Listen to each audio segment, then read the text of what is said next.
Vamos entrar no penúltimo bloco do debate. Aproveitamos para conhecer as regras desta fase. No quarto bloco, 5 jornalistas de veículos convidados farão perguntas para os candidatos. O tema é livre. A ordem dos candidatos será definida por sorteio. As perguntas serão feitas em até 30 segundos.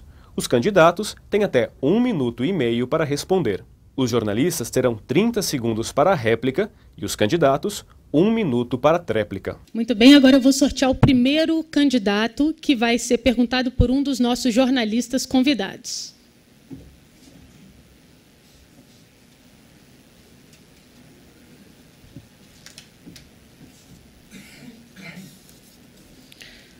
O candidato é o candidato Arruda. Nós vamos receber aqui Felipe Seligman. Ele é idealizador, do site de notícias jurídicas J. Por favor, Felipe. Bom, eu vou fazer como Ulisses, vou fazer a pergunta e a réplica ao mesmo tempo. No julgamento do TSE que negou o registro de sua candidatura, o ministro Gilmar Mendes, por sinal o único voto favorável ao senhor, fez uma série de críticas à política do Distrito Federal, chamando-a de rastaquera e questionando até a autonomia administrativa local. A candidatura do senhor, que já teve que renunciar 2 vezes em meio a escândalos políticos e policiais, não contribui, de certa forma, para a construção dessa imagem? Essa é a primeira. E a segunda, eu diria que, objetivamente, como já dito, ele renunciou por 2 vezes ao mandato, em meio a essas crises políticas, e eu gostaria de saber se, de uma certa forma, não é justo com o eleitor prometer mais uma vez, sem a garantia de que poderá cumprir até o final?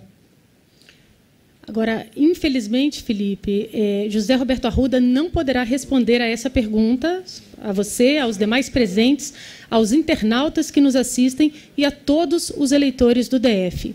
Na tarde de hoje, o candidato rompeu um compromisso assumido com Veja e com Veja Brasília e se negou a participar deste debate. Eu vou dar prosseguimento agora, tirando mais um candidato.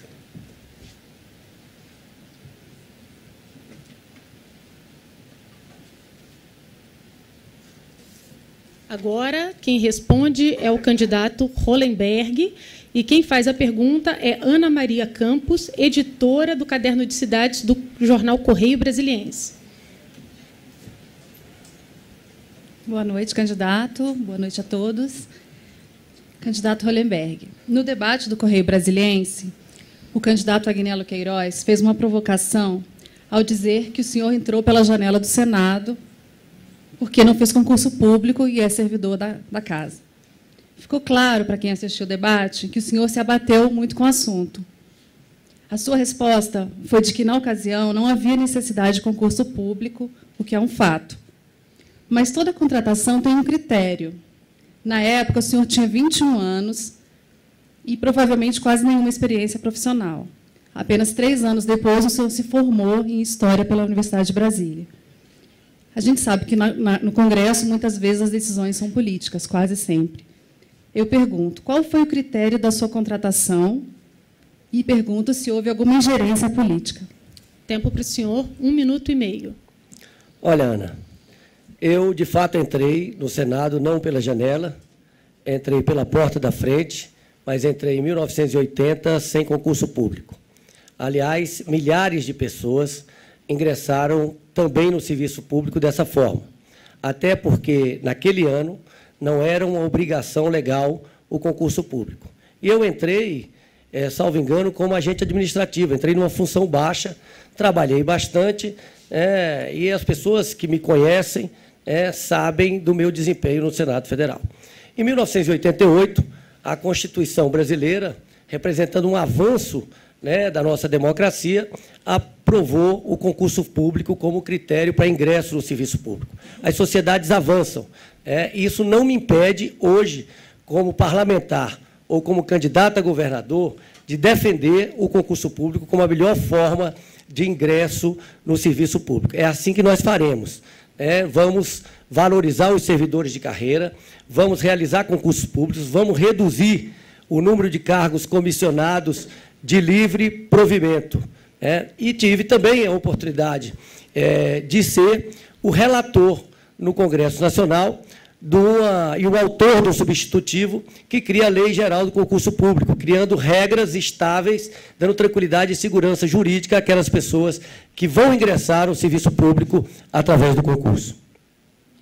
Candidato, o senhor é filho de um ex-deputado federal, Armando Leite Hollenberg, que, na época da contratação, era ministro do Tribunal Federal de Recursos, que depois virou o Superior Tribunal de Justiça. Acha que esse fato contribuiu para essa contratação? Sem dúvida, Ana.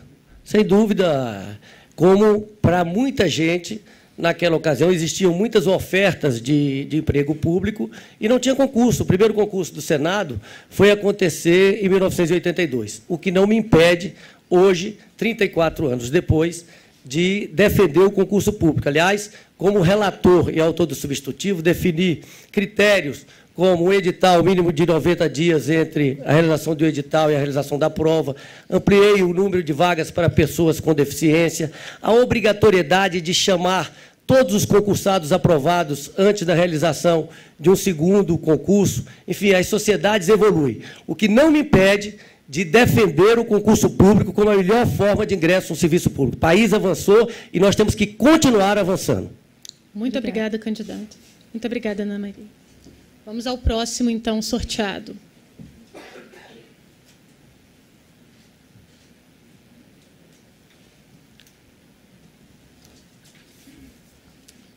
Agora é a vez do candidato Luiz Pittman responder. E o candidato Luiz Pittman, quem vai fazer a pergunta é André de Souza, repórter de O Globo. Por favor.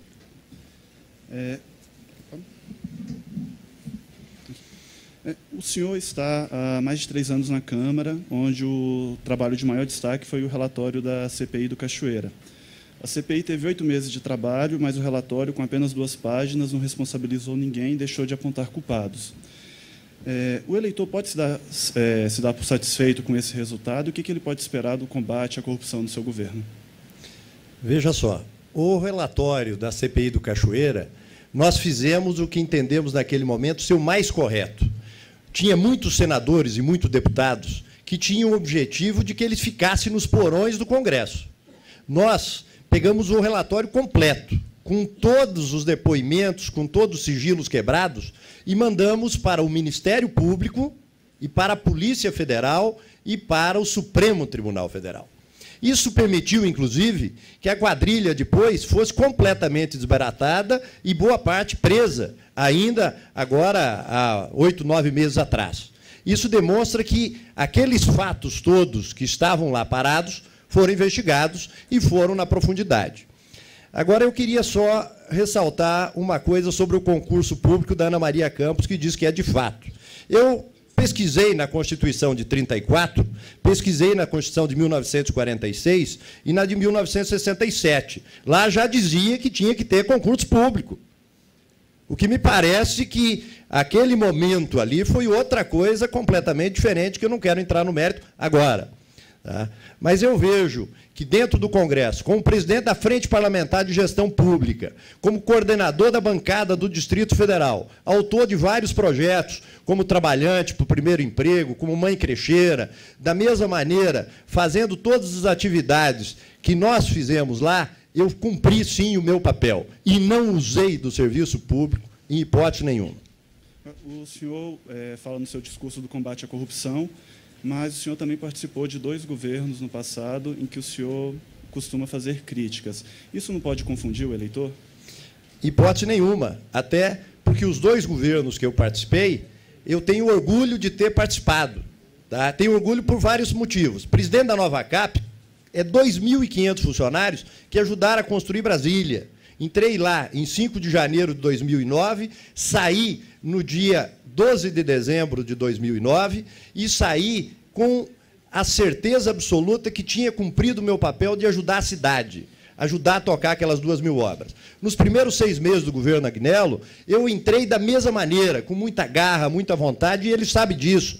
Começamos lavando o buraco do Tatu na primeira noite de governo, que era sábado. Entramos no primeiro dia útil em Vicente Pires, tampando os buracos da cidade. E acreditei, sim, que aquele novo caminho, como a grande maioria dos brasileiros, era a solução para o Distrito Federal, até porque não tínhamos alternativa, era A ou B.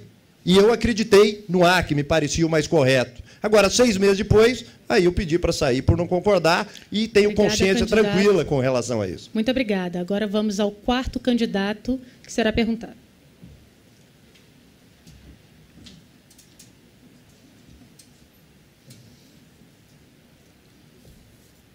Agnello Queiroz, e quem pergunta é o Matheus Leitão, jornalista da Folha de São Paulo. Boa noite, candidato. Boa noite. Candidato, no seu governo, inúmeros casos de regalias aos presos do Mensalão, inclusive do seu partido, foram descobertos. A Folha revelou que um funcionário do seu governo, chefe da inteligência, foi flagrado levando a filha de José Dirceu em um carro oficial do Estado até o presídio. A própria Veja descobriu que o senhor fez uma visita para tratar de assuntos pessoais.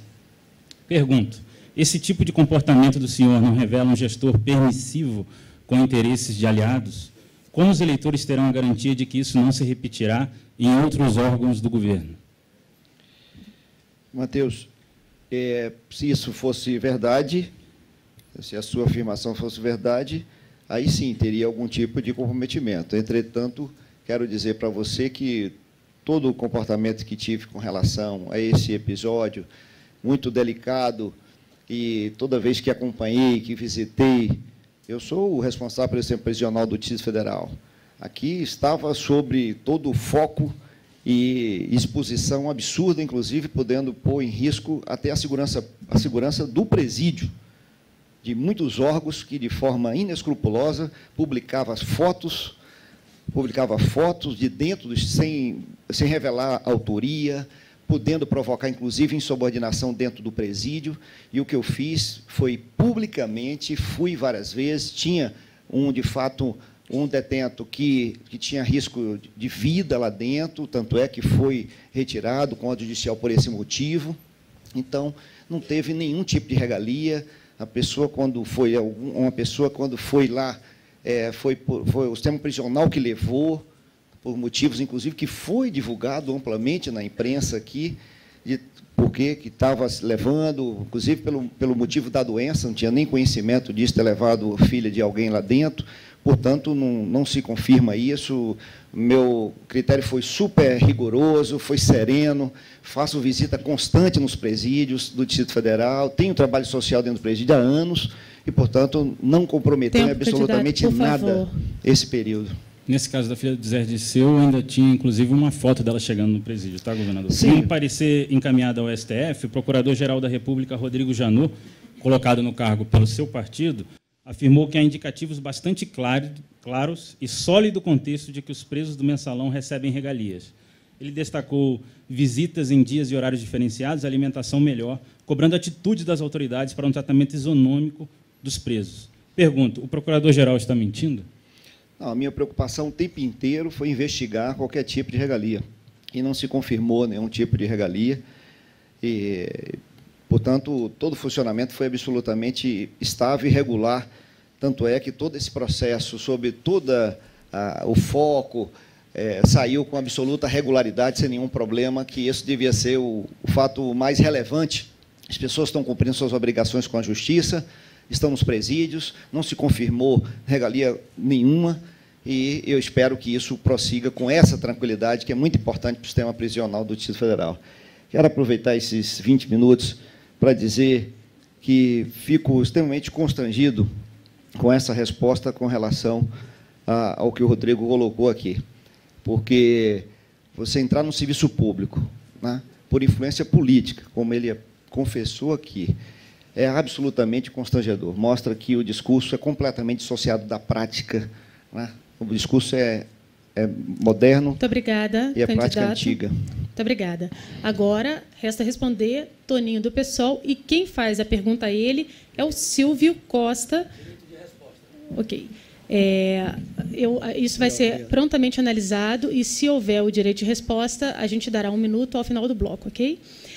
Quem vai fazer a pergunta é Silvio Costa, fundador do Congresso em Foco. Site Congresso em Foco. Por favor, Silvio.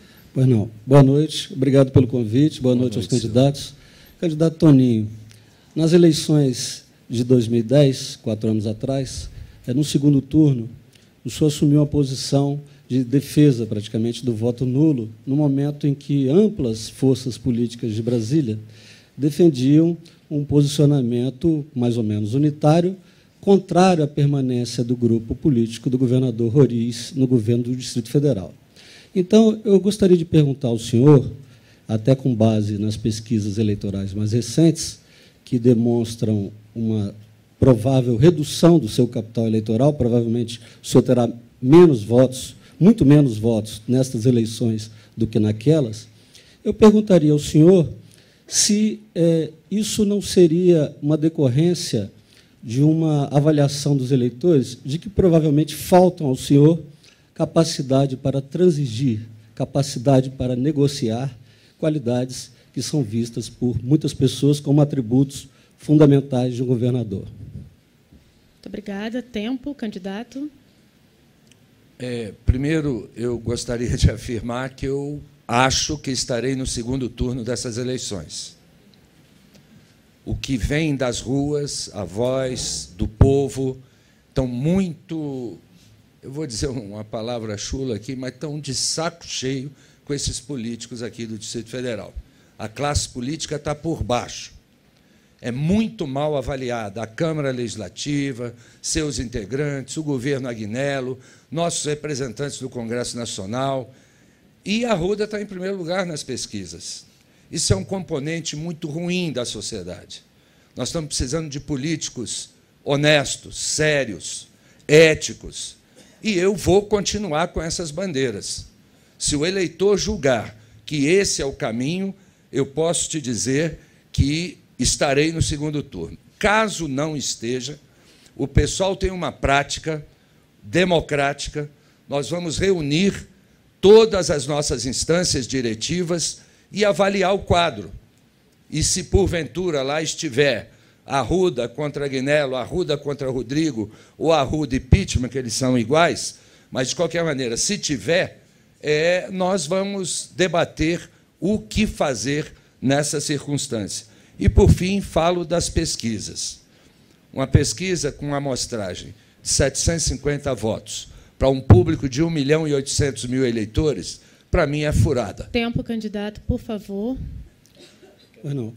Bom, o senhor não respondeu a pergunta com relação à capacidade de transigir, a capacidade de negociar, né? Quer dizer, até que ponto o senhor avalia isso como um atributo, ou atributos fundamentais para o governador? E gostaria também de perguntar ao senhor se ajuda nessa prática da negociação a companhia de partidos que não são propriamente conhecidos como muito plurais, como é o caso do PSTU e do PCB. Tempo, candidato. Meu caro jornalista, reitero para você que nós nos aproximamos dos iguais, dos que têm ideologia próxima ou assemelhada da nossa.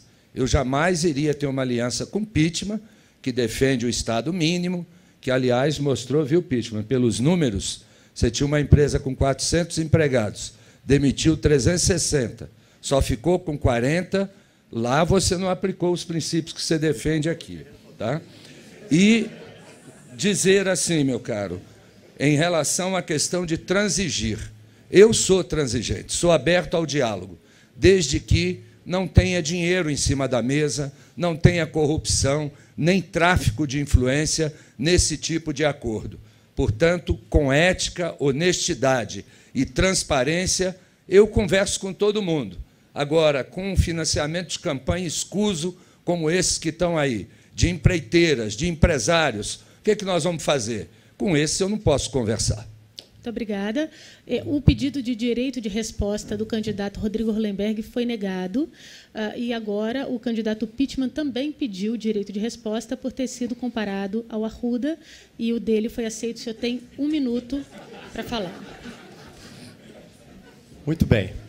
O candidato Toninho, que está há um quarto de século aí na política, pré-histórico na política, inclusive... Mais, que 37 anos, por favor, viu, Arruda? Por favor. São 37 anos na política. Só te corrigindo, não são 25. Está tomando meu tempo. Vamos começar meu tempo. Vamos lá. Por favor. Lá. Pode voltar. Volta o tempo 1 minuto, por gentileza. Nós verificamos nessa pré-histórica dele que ele não consegue entender quando você separa a minha questão da iniciativa privada com a coisa pública e tentou diminuir. Ele não consegue entender quem acorda cedo e dorme tarde para trabalhar e trabalha muito. E isso eu provei como presidente da Nova Cap, como secretário de obras, depois como parlamentar, e venci na iniciativa privada, diferente dele. Ele venceu agarrado lá no carguinho do serviço público, normalmente disputando vaga... Concursado. De novo. Concursado. De novo. Fale isso, rapaz. Mas normalmente pegando 3 meses de licença para disputar um carguinho como político. Ele agora mesmo está de licença. É a lei não do tá nosso país que garante isso, Pittman. Ué, mas, por favor, candidato, agora é tempo do Ele não impeachment. consegue separar quem tem ficha limpa, como eu, que tenho 0 de processo Tribunal de Justiça, 0 no STJ, 0 no Supremo, com ele, que tem as características de ter, inclusive, a mulher dele com as dificuldades aí de ficha suja. Entendeu? Então, quer dizer, essa cara está sendo julgado, eu não falei nada de coisa, está no Tribunal Superior Eleitoral porque o Ministério Público recorreu. O Ministério Público recorreu. Tempo, por favor.